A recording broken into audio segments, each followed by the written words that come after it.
அஸ்மத்குருசமாரம்பாம் யதிசேகரமத்யமாம் லக்ஷ்மீவல்லபபர்யந்தாம் வந்தே குருபரம்பராம்.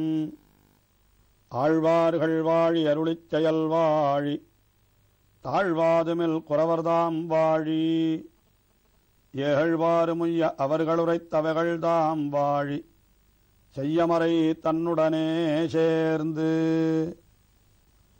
தொண்டை நாட்டு திவ்யதேசங்களை எல்லாம் அனுபவித்து வருகின்ற கிரமத்திலே திருவள்ளூர், திருவல்லிக்கேணி, திருநீர்மலை என்கின்ற திவ்யதேசங்களுக்கு அடுத்தபடியாக திருக்கடன்மல்லை என்கிற திவ்யதேசத்தை அனுபவிக்கின்றார். கீழே 3 திவ்யதேசங்களுக்கும் ஒவ்வொரு பதிகத்தை அருளி செய்தவர். இந்த திவ்யதேசத்திற்கு 2 பதிகங்களை அருளி செய்கின்றார். 20 பாசுரங்களாலே இந்த ஸ்தலத்திலே எழுந்தருளிருக்கின்ற எம்பெருமானை மங்களாசாசனம் செய்கின்றார். இந்த திருக்கடன்மல்லை என்கிறது பூதத்தாழ்வார் என்கிற ஆழ்வாருடைய அவதார ஸ்தலமும் ஆகும். ஆகினாலே அந்த சிறப்பு தோன்றத்தான் அவர் 2 பதிகங்களை அருளி செய்தார் என்று கூட நாம் கொள்ளலாம். இங்கே எம்பெருமான் ஸ்தலத்திலேயே எழுந்தருளியிருக்கிறபடியினாலே, அதாவது தரையிலேயே எழுந்தருளியிருக்கிறபடியினாலே இங்கே எழுந்தருளியிருக்கிற எம்பெருமானுக்கு ஸ்தலசயனம் என்றே பெயராக அமைந்திருக்கிறது. அதை ஊருக்கும் சேர்த்து கடல்மல்லை தலசயனத்தே நான் கண்டேன் என்று திருமங்கையாழ்வார் பாசுரங்களிலே அருளி செய்கின்றார். அதிலே 3வது பாசுரத்திலே மிக அழகாக ஒரு விஷயத்தை தெரிவிக்கின்றார். கண்ணபிரான் கன்றுகளை மேய்த்து விளையாடி கொண்டிருந்தான். அப்படி கன்றுகளையெல்லாம் மேய்த்து விளையாடிய கண்ணபிரானை நான் கண்டது கடல்மல்லை தலசயனத்தே என்று ஒரு நிகழ்ச்சியை மிக அழகாக வர்ணிக்கிறார். உடம்புருவில் மூன்னொன்னாய் மூர்த்தி வேராய் உலகுய்ய நின்னானை அன்னு பேக்கி விடம்பருகு வித்தகனை கண்ணு மேய்க்கு விளையாட வல்லானை வரமீகானில் தடம்பருகு கருமுகிலை தஞ்சை கோயில் தவநெறிக்கோர் பெருநெறிய வையங்காக்கும் கடும்பரி மேல் கற்கிய நான் கண்டு கொண்டேன் கடிபொழில் சூழ் கடல் மல்லை தலதயனத்தே. உடம்பு உருவில் 3 ஒன்றாய் என்றார். அதாவது பிரம்மா, விஷ்ணு, சிவன் என்கின்ற 3 உருவங்களை கொண்டு பகவான் ஸ்ரீமன் நாராயணனே படைத்தல், காத்தல், அழித்தல் ஆகிய தொழிலை செய்கின்றானாம். அதாவது படைத்தல் தொழிலை பிரம்மாவுக்கு அந்தர்யாமியாயிருந்து செய்கின்றான். விஷ்ணு என்கிற ரூபத்தோடு தானே இருந்து காத்தல் தொழிலை செய்கின்றான். ருத்ரனுக்கு அந்தர்யாமியாயிருந்து அழித்தல் தொழிலை செய்கின்றான் என்று வேதம் கூறுகின்றது.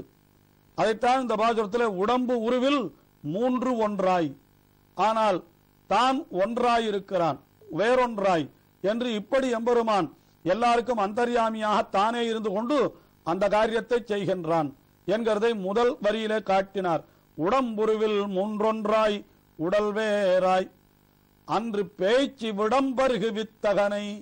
இப்படி உலகத்தை எல்லாம் காக்கின்ற எம்பெருமானையும் அழிப்பதற்கு ஒருத்தி வந்தாள்.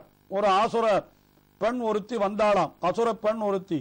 அன்று பேச்சு விடம்பருகு வித்தகன் என்றால் அந்த சிறு குழந்தை பருவத்திலே இருந்த பொழுதும் கூட அந்த பேச்சியான பூத்தனை அவள் கொடுத்த பாலிலே இருந்த விஷத்தையும் சேர்த்து உண்டு. ஆனால் தான் மாயாமல் அவளை மாய்வித்தபடியினாலே அவன் வித்தகன், ஆச்சரியமான சக்திகள் படைத்தவன் என்று அவனை தெரிவிக்கின்றார். அதற்கு மேலே கன்று மேய்த்து விளையாட வல்லானை என்று கன்றுகளை எல்லாம் மேய்த்து விளையாடுகிறான். அதற்கு மேலே வரைமீகானில் தடம் பருகு கருமுகிலை, ஒரு பெரிய மலையாம்.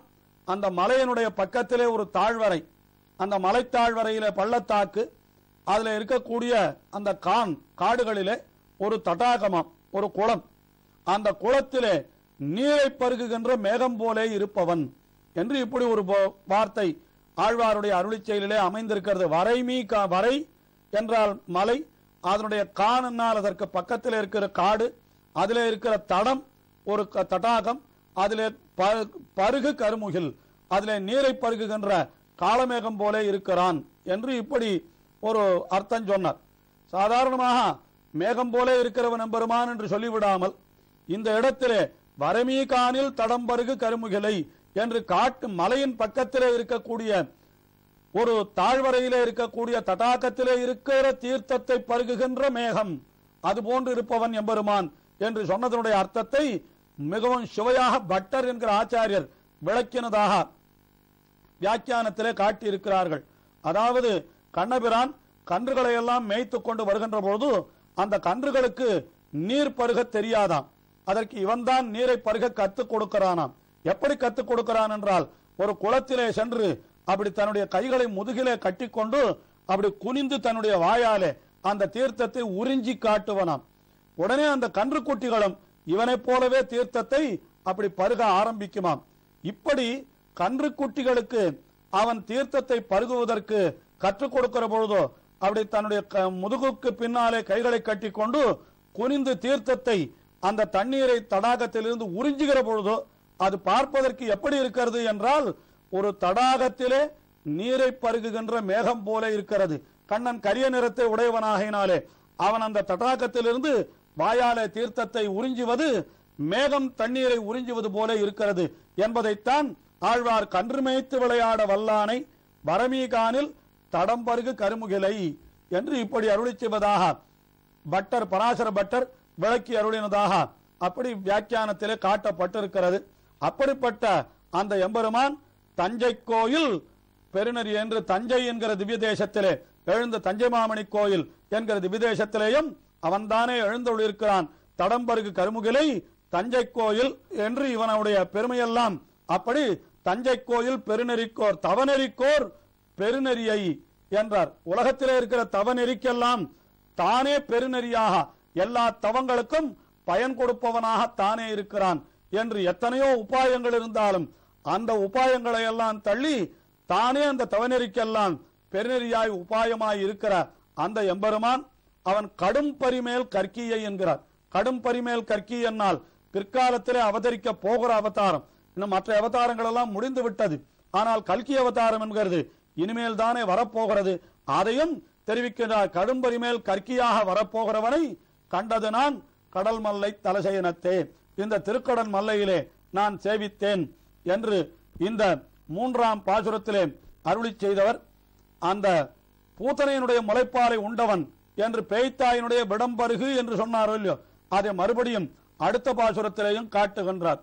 பேய்த்தாயை முறையுண்ட பிள்ளை தன்னை பிணைமறுப்பில் கருங்கழித்தை பிணமான் நோக்கின் ஆய்த்தாயர் தயிர் வெண்ணை அமர்ந்த கோவை அந்தணர் தமமுதத்தை குறவை முன்னே போத்தானை உடமாடு கோத்தன் தன்னை கோபுரங்கள் தளராமல் குன்னமேந்தி காத்தானை எம்மானை கண்டு கொண்டேன் கடிபொழில் சூழ் கடல் மல்லை தலசயனத்தே.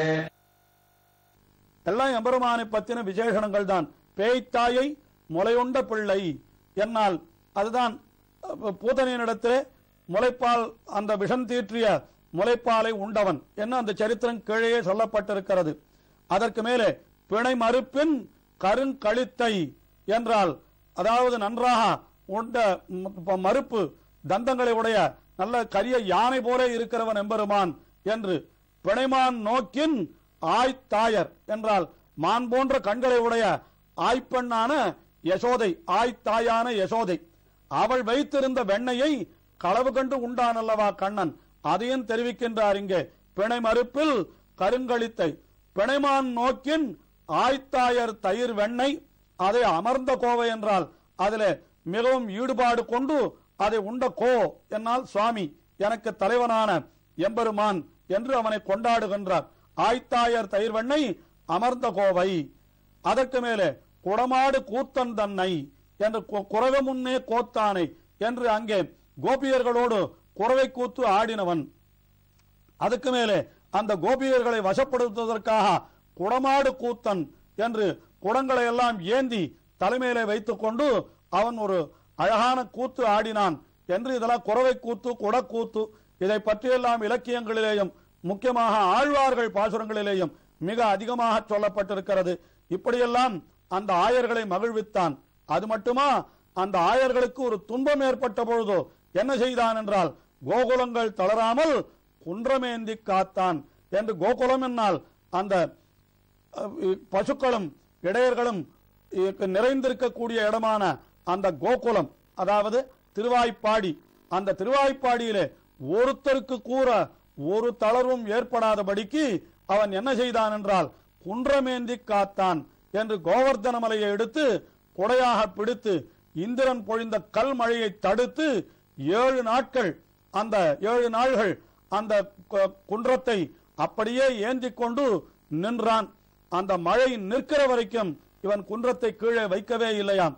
அப்படி கோகுலங்கள் தளராமல் குன்றமேந்தி அந்த இடையர்களையும் அந்த பசுக்களையும் காத்தான் அல்லவா கண்ணபிரான் என்று இப்படி அடியவர்களை எல்லாம் காப்பவன், அடியவர்களுக்கு உண்டான விரோதிகளை எல்லாம் போக்குபவன் என்று அவன் அடியவர்கள் விரோதிகளை போக்கினது பேய்த்தாயை முலையுண்ட பிள்ளை என்பதனாலே கிடைத்தது. பிணைமறுப்பின் கருங்களித்தை பிணைமான் நோக்கின் ஆய்த்தாயர் தயிர்வெண்ணை அமர்ந்த கோவை அந்தணர்தம் அமுதத்தை என்று அந்தணர்களினால் அந்த வேதம் வல்லவர்கள் அந்த வேதத்தினுடைய சாரமாக அமிர்தமாக எதை நினைத்திருக்கிறார்கள் என்றால் இந்த எம்பெருமானைத்தான் நினைத்திருக்கிறார்கள். ஆகினாலே அந்தணர்தம் அமுதத்தை குறவை முன்னே கோத்தானை என்று குறவை கூத்து ஆடினவன். அவன் எப்படிப்பட்டவன் என்றால் கோகுலங்கள் தளராமல் குன்றமேந்தி காத்தான் என்று இடையர்களை மகிழ்விப்பதற்காக குடக்கூத்து ஆடினான், குறவை கூத்து ஆடினான், குன்றமேந்தி அந்த மழையை கல்மழையும் தடுத்தான். இப்படி பல பல செய்கைகளாலே விரோதிகளை அழித்து அடியவர்களுக்கெல்லாம் நன்மை புரிகின்ற எம்பெருமான். அந்த எம்பெருமானை நான் எங்கே கண்டேன் என்றால் அந்த எம்பெருமானை நான் கண்டது கடி பொழில் சூழ் கடல் மல்லை தலசேன. கடி பொழில் என்றால் நல்ல வாசனை மிக்க பொழில்களாலே சூழப்பட்ட திருக்கடன் மல்லை என்கிற திவிதேசத்திலே அவனை நான் சேவித்தேன், நீங்களும் வந்து சேவியுங்கள் என்பது போல அருளி செய்கிறார் திருமங்கையாழ்வார். இதே போல அந்த அவருடைய அனுபவமானது இன்னமும் தொடர்கிறது. நாமும் தொடர்ந்து அனுபவிப்போம். திருமங்கையாழ்வார் திருவடிகளே சரணம்.